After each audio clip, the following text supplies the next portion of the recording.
قال النبی صلی اللہ علیہ وسلم اقرأ القرآن فإنه یأتی یوم القیامۃ شفیعا لأصحابہ۔ نبی کے وسلم نے فرمایا قرآن پڑھا کرو، اس لیے کہ قیامت کے دن یہ اپنے پڑھنے والے کا سفارشی بنے۔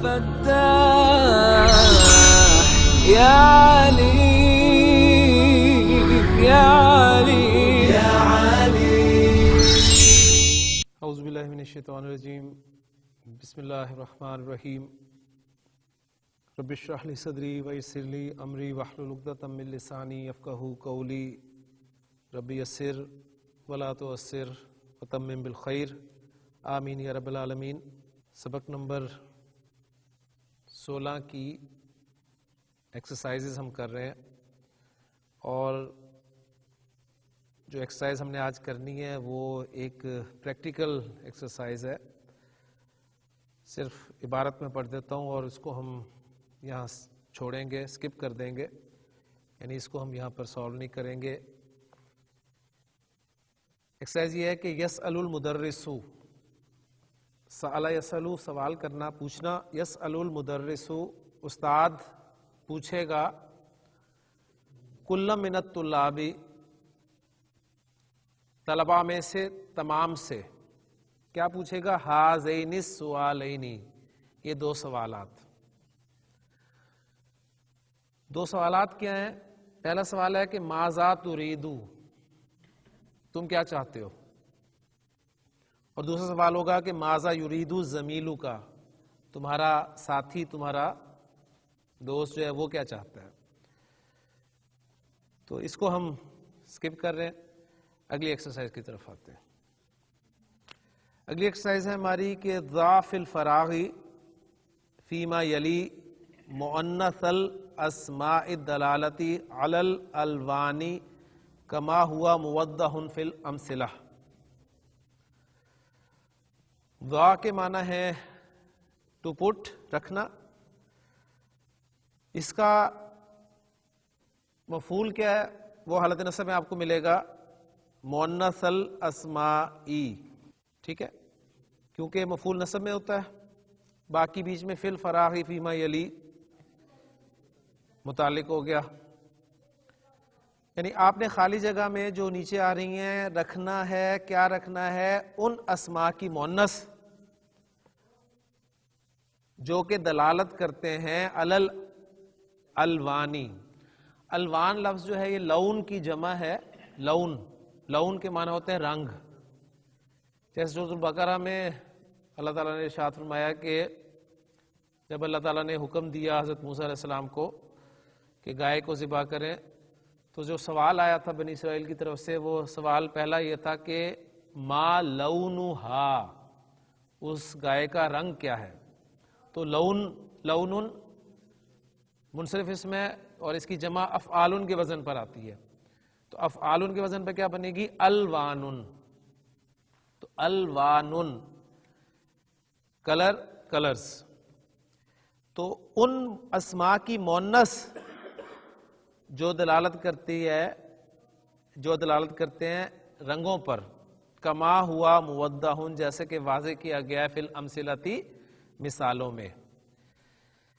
کلرز کے حوالے سے ذہن میں تازہ کر لیں، ہم اپنے ابتدائی کورس میں اس کو تفصیل سے پڑھ چکے ہیں کہ اردو میں ہم رنگوں کو استعمال کرتے ہیں تو رنگوں کو مذکر اور مؤنث بولتے ہیں، ساروں کو نہیں، اکثر کو، کسی لفظ کے اعتبار سے۔ مثلا میں کہتا ہوں کہ میری نیلی قمیض کہاں ہے؟ آپ نے نیلی لفظ بولا ہے، اس لیے کہ آپ اپنی اردو زبان میں قمیض کو مؤنث بولتے ہیں، ٹھیک ہے نا؟ تو نیلی قمیض کہا۔ اور اگر رومال جو ہے اس کا کلر بلو ہو تو رومال کا استعمال اردو میں چونکہ مذکر ہے تو آپ کہیں گے جی میرا نیلا رومال، کلیئر ہو گیا نا؟ تو آپ نے کلرز میں مذکر مؤنث کا فرق کیا، نیلا اور نیلی۔ اسی طرح آپ پیلا اور پیلی کہتے ہیں، کالا اور کالی کہتے ہیں۔ اچھا، میں نے جیسے کہا کہ ہر رنگ کو نہیں کرتے، سفید رنگ کو سفید ہی کہیں گے، چاہے مذکر ہو چاہے مؤنث ہو، سفید قمیص اور سفید رومال۔ اسی طرح اگر کالے کے لیے سیاہ کا لفظ استعمال کریں تو سیاہ کا لفظ مذکر مؤنث دونوں کے لیے وہ استعمال کرتے ہیں۔ سرخ، سبز، یہ کلرز آپ اردو میں چاہے مذکر کے لیے بولنے ہو چاہے مؤنث کے لیے بولنے ہو اسی طرح بولیں گے۔ اچھا، انگریزی میں تو بالکل ہی مذکر مؤنث کا فرق نہیں ہے، گرین گرین، ٹھیک ہے نا۔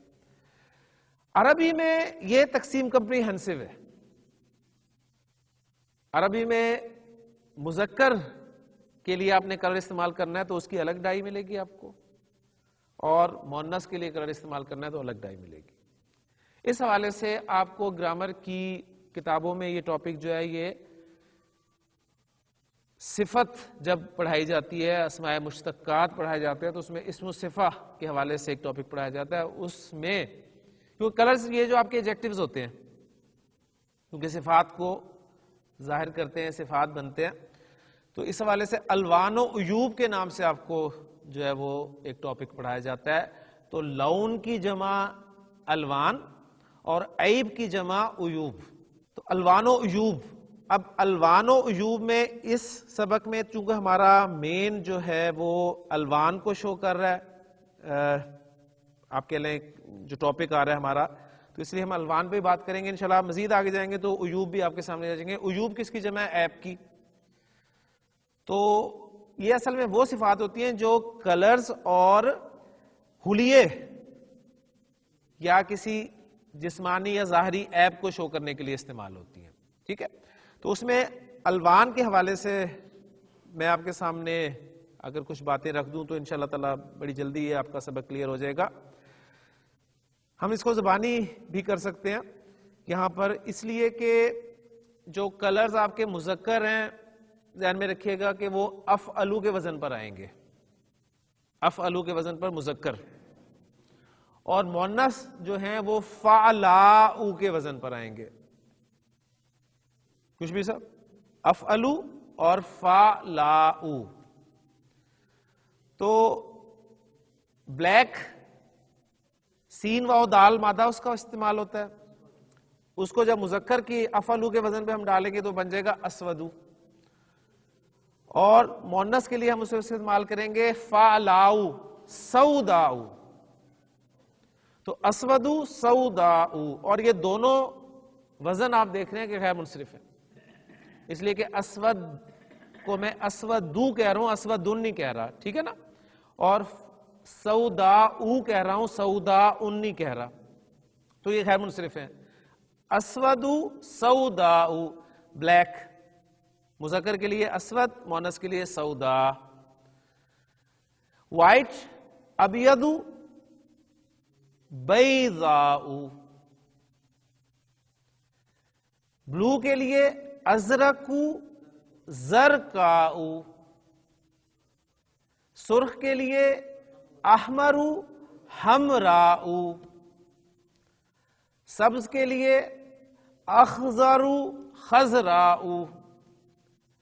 پیلے کے لیے یا زرد کے لیے اصفر، صفراء۔ اسی طرح گندمی رنگ کے لیے اسمر، سمراء، سین۔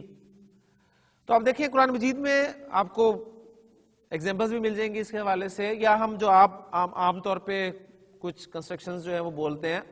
آپ دیکھیں ہمارے ہاں جو ایک لفظ مشہور ہے اس حوالے سے ہم حجر اسود بولتے ہیں، حجر اسود، ٹھیک ہے۔ حجر اسود کے معنی کیا ہے؟ Black stone. اب چونکہ پتھر حجرن وہ ایک مذکر لفظ ہے، اس لیے اس کے لیے آپ دیکھیں بلیک جو ہے وہ اسود استعمال کیا گیا، اس لیے آپ نے حجر اسود اسے کہا۔ پھر ایک ہم بولتے ہیں ید بیضا، حسن یوسف دم عیسیٰ ید بیضا داری، تو ید بیضا یعنی وہ اصل میں کیا ہے؟ بیضاؤ۔ ید چونکہ ہاتھ یعنی ان اسماء میں سے ہیں جو جوڑے کی شکل میں استعمال ہوتے ہیں تو انہیں عرب مؤنث بولتے ہیں، لہٰذا اس کے لیے سفید کا لفظ جب استعمال ہوا تو بیضا استعمال کیا گیا۔ قرآن مجید میں جب پوچھا گیا کہ ما لونہا، اس کا رنگ کیا ہے، تو اللہ تعالیٰ نے فرمایا کہ انہا بقرۃ صفراء، وہ ایک زرد رنگ کی گائے ہے. تو گائے جو کہ مؤنث ہے اس لیے صفراء کا لفظ استعمال ہوا. تو یہ آپ کو کمبینیشن جو ہے ملے گا وہ تقریباً آپ کہہ لیں کہ کمپریہنسو ہوگا. تو یہ موٹے موٹے رنگ میں نے آپ کے سامنے رکھ دیے تھے. تو اب آپ اس کو دیکھیں گے تو زیادہ تر سالو بھی کیے ہوئے ہیں، جو باقی بچے ہیں وہ انشاءاللہ تعالی ہم سالو کر لیں گے. پہلی ایگزامپل آپ کے سامنے آ رہی ہے قلم احمر.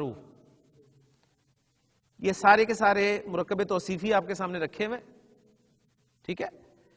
اس لیے مرکب توصیفی کے دونوں اجزاء جو ہیں وہ نکرہ ہیں. کلیئر ہوگی بات؟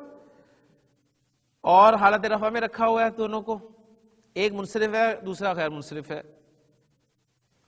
تو قلم احمر سرخ قلم، ایک سرخ قلم، اور حقیبۃ حمراء ایک سرخ بیگ.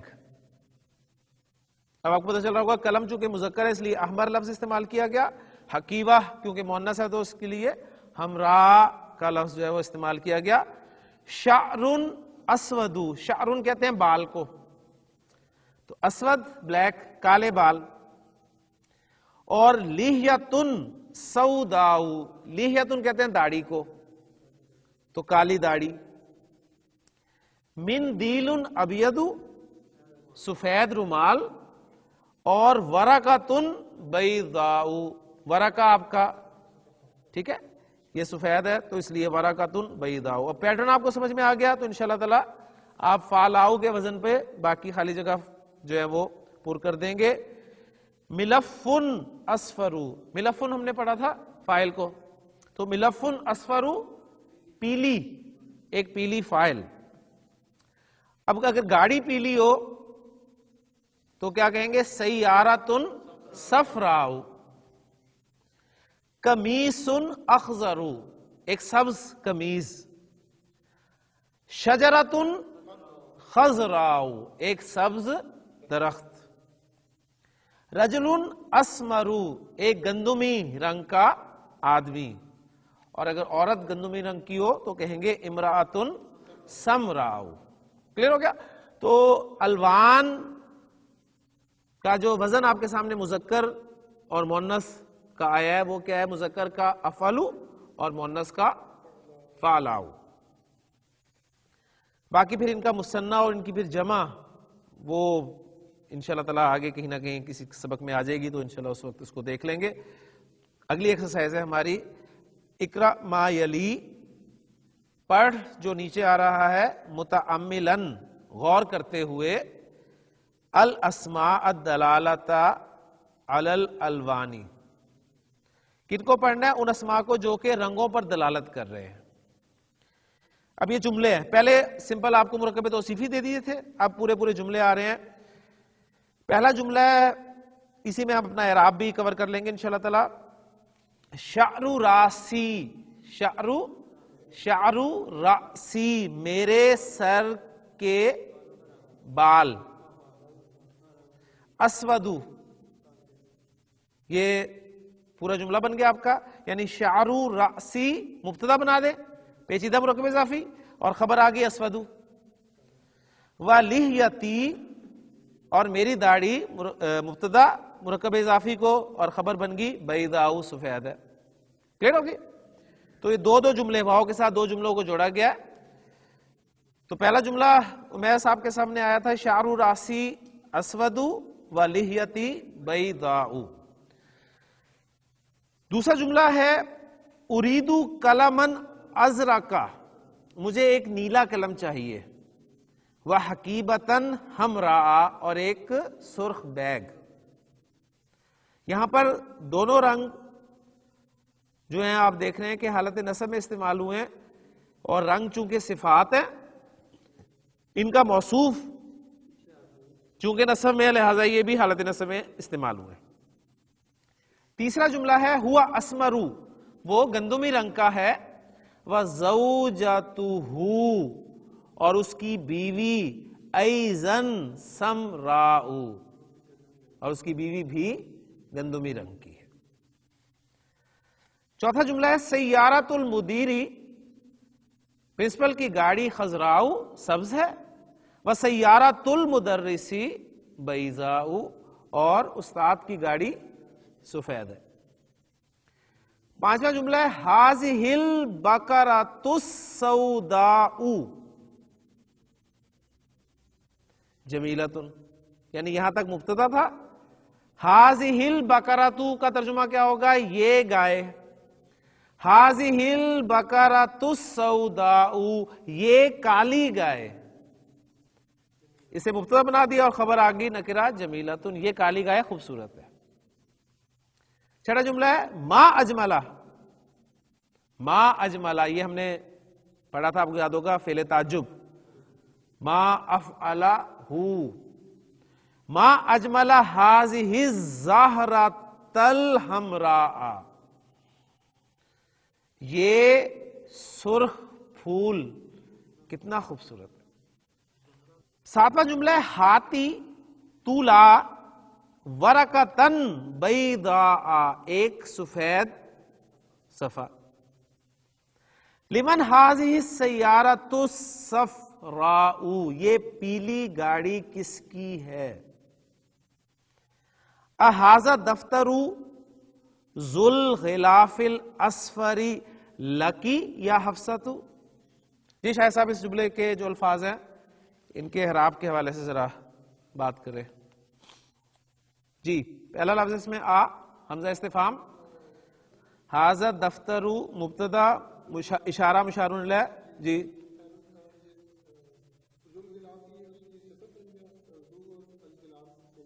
جی جی ذو الغلاف الاصفر. جی یہ ایک جملہ میں آپ کے سامنے بورڈ پہ کر دیتا ہوں تاکہ آپ کو پتہ چل جائے کہ کس طریقے سے اس کو جو ہے استعمال کیا گیا. لیکن ہمارے سامنے جو جملہ تھا وہ ایک سوال تھا، حفصہ سے سوال کیا گیا تھا کہ اے حفصہ کیا یہ تمہارا ہے؟ یہ سوال تھا. تو ہم نے اس میں سے کیا کو نکال دیا، ہم نے ایک سادہ جملہ رکھ دیا. اس سادہ جملے یعنی جملہ اسمیہ کے دو اجزاء ہیں، ایک آپ کا مبتدا اور ایک خبر ہے. کلیئر ہو گیا؟ تو لکی جو ہے یہ آپ کا جار مجرور متعلق خبر، قائم مقام خبر یا خبر خالی، کیونکہ خبر موجود نہیں ہے، اور یہ سارا کا سارا آپ کا مبتدا ہے. اب یہ سارا کا سارا مبتدا کیسے ہے اس کو ہم دیکھ لیتے ہیں. دیکھیں جی اس میں پہلی چیز ہمارے سامنے ہے ھذا اشارہ. ٹھیک ہے، اس میں اشارہ کے بعد جب بھی الف لام والا اسم آپ کے سامنے آئے گا تو وہ اس کے لیے مشار الیہ بنتا ہے، اور یہ ترکیب جو ہے مرکب اشاری کی ترکیب بنتی ہے. ٹھیک ہو گیا؟ تو الدفتر یہ آپ کا مشار الیہ ہے. اچھا اب یہ جو مشار الیہ ہے اس کے بعد آپ دیکھ رہے ہیں ذو الغلاف الاصفر بھی آ رہا ہے. یعنی ذو ہم نے پڑھا تھا کہ یہ ہو کر مضاف آتا ہے لیکن اپنے مضاف الیہ کے ساتھ مل کر صفت بنتا ہے. کلیئر ہو گیا نا؟ تو الدفتر کو ہم بنا لیں گے موصوف. کلیئر ہو گیا؟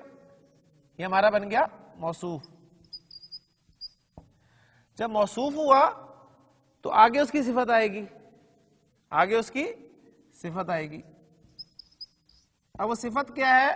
وہ آپ کا ذو الغلاف. اب یہ ذو مضاف، اور جب بھی مضاف ہوگا اس کا مضاف الیہ ہوگا. اس کا مضاف الیہ جو ہے وہ یہ الغلاف ہے، لیکن الغلاف پھر آگے موصوف ہے،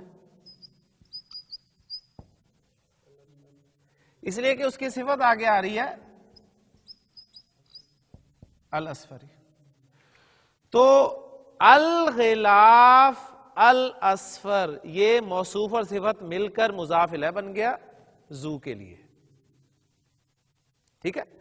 ذو مضاف اپنے مضاف الیہ کے ساتھ مل کر صفت بن گیا الدفتر موصوف کے لیے. ٹھیک ہو گیا؟ اور موصوف اپنی صفت کے ساتھ مل کر مشار الیہ بن گیا اس میں اشارہ کے لیے، اور اس میں اشارہ اپنے مشار الیہ کے ساتھ مل کر کیا بن گیا؟ مبتدا بن گیا.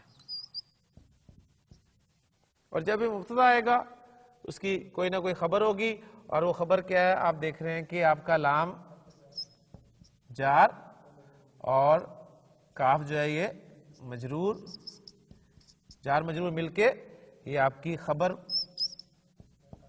قائم مقام خبر جو کہ اصل میں متعلق خبر ہے، اور آپ کا مبتدا اور خبر یہ دونوں مل کر کیا بن گیا جی؟ جملہ اسمیہ اور خبریہ.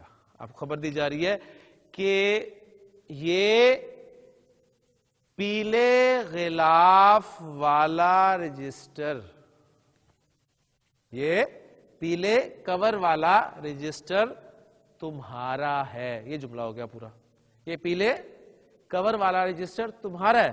اس کو سوالیہ بنا دیں، آ لگا دیں شروع میں. احاذا دفتر ذو الغلاف الاصفر لکی، یا حفصہ، اے حفصہ کیا یہ پیلے غلاف والا رجسٹر تمہارا ہے؟ کلیئر ہو گیا؟ تو یہ سارا اس کی ڈیٹیل ہو گئی ہے. تو ایک جملہ یہ آپ کے سامنے رکھ دیا تاکہ آپ کو انالیسس جو ہے وہ بھی کرنا آ جائے. ٹھیک ہے جی. آخری جملہ ہے اس ایکسرسائز کا ہمارا، ما اجملا تلک شجرۃ الخضراء التی امام الجامعۃ. جی ما اجملا کتنا خوبصورت ہے، کیا کتنا خوبصورت ہے؟ تلک شجرۃ الخضراء وہ سبز درخت، التی جو کہ امام الجامعۃ یونیورسٹی کے سامنے ہے. وہ سبز درخت جو یونیورسٹی کے سامنے ہے، کتنا خوبصورت ہے. کلیئر ہو گیا جی؟ لے جی تمرین اب آپ نے فل کرنے. ضعف الفراغ فیما یلی کلمتن، آپ نے پٹ کرنا ہے ایسا کلمہ تدلو جو کہ دلالت کرتا ہے علی پر، کس پہ؟ لون مناسب، مناسب رنگ پر. ٹھیک ہے. دعا کا مفعول کلمتن تدلو علی لون مناسب ہے. آپ نے خالی جگہ میں جو نیچے آ رہی ہیں ایسا کلمہ رکھنا ہے جو مناسب رنگ پر دلالت کرتا ہے. کلیئر ہو گیا جی؟ جی شریف صاحب پہلا جملہ آپ کے لیے، شعرو راسی کا خالی جگہ و لحیتو کا خالی جگہ. جی شعرو راسی کا سوداء اسود، شعرو راسی کا اسود و لحیتو کا بیضاء. آپ بتائیں گے کہ آپ نے اسے شعرو کیوں پڑھا ہے؟ مبتدا ہے ماشاءاللہ. اور راسی کا کیوں پڑھا ہے؟ یہ مضاف الیہ ہے شعرو کے لیے، اس لیے راسی استعمال ہوا ہے. ٹھیک ہو گیا. اور اسی طرح لحیتو مضاف ہے اور مبتدا بن کر آ رہا ہے تو رفع میں آ رہا ہے. جی دوسرا جملہ امیس، حقیبتی سوداء، میرا بیگ کالے رنگ کا ہے، سیاہ ہے. جی شبیر صاحب، ہاتھی کلمن، کلمن اسوا دا، ماشاءاللہ. ہاتھی طولا ایک سیاہ قلم، اور وہ ورقتن اور ایک سفید صفحہ، و ورقتن بیضاء. ماشاءاللہ دونوں نفذ میں پڑھے اس لیے کہ دونوں صفات بن کر آ رہے ہیں اپنے موصوف کے لیے. جی شاہ صاحب چوتھا جملہ، نحن نکتب بالقلم، بالقلم احمر، بالقلم الاحمر. ہم سرخ قلم کے ساتھ لکھتے ہیں، والمدرس یکتب، اور استاد لکھتا ہے بالقلم الاحمر. تو ہم بھی سرخ قلم سے لکھتے ہیں، استاد بھی سرخ. اچھا ہم بلیک سے لکھتے ہیں. نحن نکتب بالقلم الاسود یا بالقلم الازرق، والمدرس یکتب بالقلم الاحمر. غیر منصرف اسم پر حالت جر میں زیر نہیں آتی. ہمراء، ہمراء، ہمراء. لیکن غیر منصرف اسم پر جب الف لام داخل ہو جائے تو حالت جر میں اس پہ زیر آ جاتی ہے. الحمراء، الحمراء، الحمرائی. کلیئر ہو گیا؟ جی شریف صاحب جملہ اگلا پڑھے. سیارتی سوداؤ، میری گاڑی سیاہ ہے، وسیارۃ زمیلی بیضاء. ماشاءاللہ دونوں جگہ گاڑی کا ذکر ہے اور گاڑی مونس ہوتی ہے، لہذا کلر بھی آپ نے مونس استعمال کیا. جی امیس. لمن ذالک البیت ذو الباب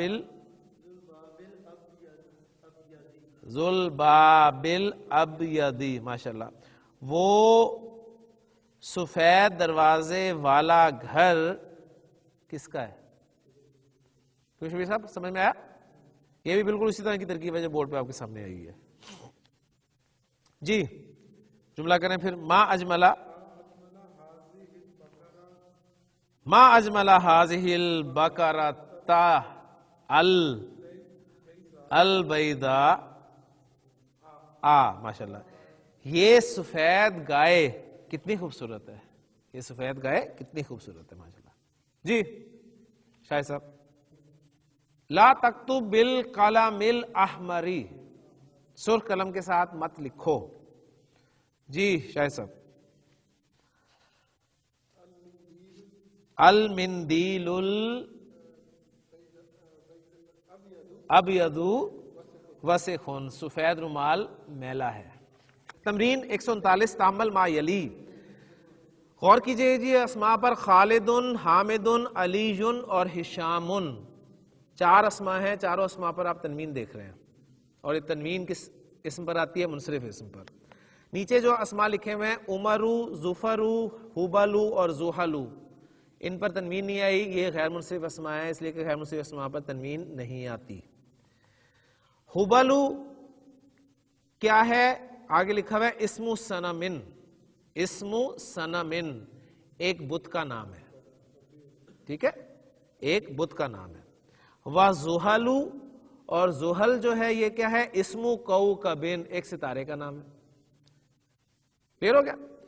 عمر آپ کو پتہ ہے حضرت عمر رضی اللہ عنہ کا نام ہے، اور ظفر جو ہے یہ بھی ایک بڑی ہستی ہے عربی زمانے کی.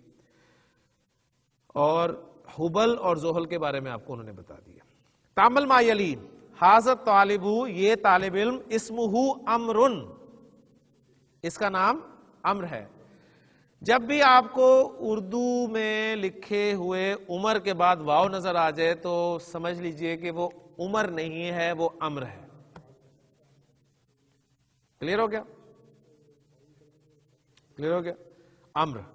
تو حاضر طالب اسمہ امر، یہ طالب علم اس کا نام امر ہے. اینا امر، امر کہاں ہے؟ ضرب امر عمر، امر نے عمر کو مارا.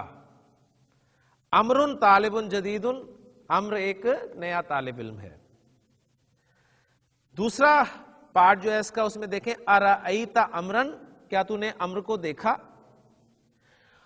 آپ کو عمر کے آگے حرکات نہ لگی ہوں لیکن عمر اردو پڑھنے میں لفظ کے آگے الف نظر آ رہا ہو تو وہ عمر نہیں ہے، کبھی بھی وہ امر ہے، چاہے واؤ نہ لکھی ہو. اور ایسی صورت میں واؤ نہیں لکھی ہوگی. یعنی پہلی بات میں نے کیا کہ آپ کو عمر کے آگے واؤ نظر آئے تو وہ عمر نہیں ہے، امر ہے. اور اگر آپ کو عمر کے آگے الف نظر آ جائے لکھا ہوا تو وہ بھی امر ہے، وہ عمر نہیں ہے. کلیئر ہو گیا نا؟